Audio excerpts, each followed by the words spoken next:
கோதுமை கஞ்சி இன்றைக்கி செய்யலாம் நம்ம. அதுக்கு 100 கிராம் கோதுமை எடுத்துருக்கேன். இப்போ நம்ம வாஷ் பண்ணி எடுத்துகிட்டு வந்துடலாம்.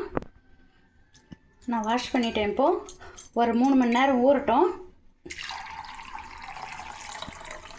நல்லா ஊறணுன்னா கஞ்சி காசிடலாம்.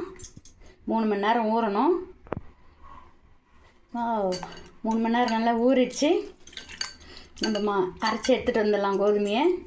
இப்போ நான் அரைச்சி எடுத்துகிட்டு வந்துட்டேன். இப்போ வடிகட்டிடலாம்.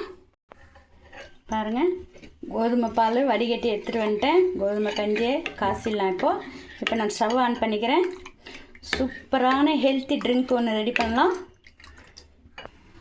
இப்போ நம்ம பேனில் ஊற்றிடலாம்.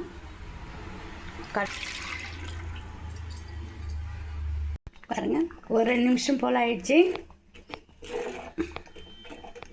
நல்லா திக்னஸ் ஆகிட்டு இருக்கு.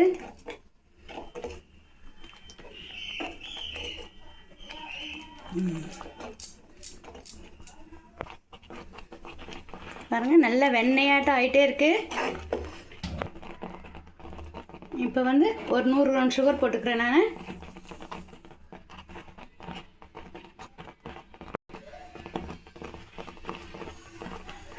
100 கிராம் சுகர் போட்டோம். கொஞ்சம் கிளறி விட்டுக்கலாம்.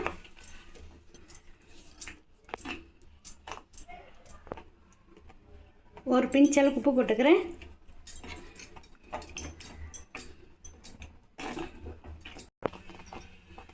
ஒரு 2 ஏலக்காய் போட்டுக்கிறேன். பால் ஊற்றிட்டோம். பெரிய கிளாஸ் பால் ஊற்றிருக்கேன். கிளறி விட்டுக்கலாம். ஆஃப் பண்ணுற ஸ்டேஜ் வந்துட்டோம். பாருங்கள், நல்ல லிக்விடாக வெண்ணெயாட்டம் இருக்குது. பாருங்கள். ஓகே, ஹெல்த்தி ட்ரிங்க் ரெடி ஆயிடுச்சு. பாருங்கள், கோதுமை கஞ்சி ரெடி ஆயிடுச்சு. சூப்பராக வந்திருக்கு. நீங்கள் செஞ்சு பாருங்கள். இது உங்களுக்கு பிடிச்சிருந்தா ஒரு லைக் பண்ணுங்கள். தேங்க்யூ.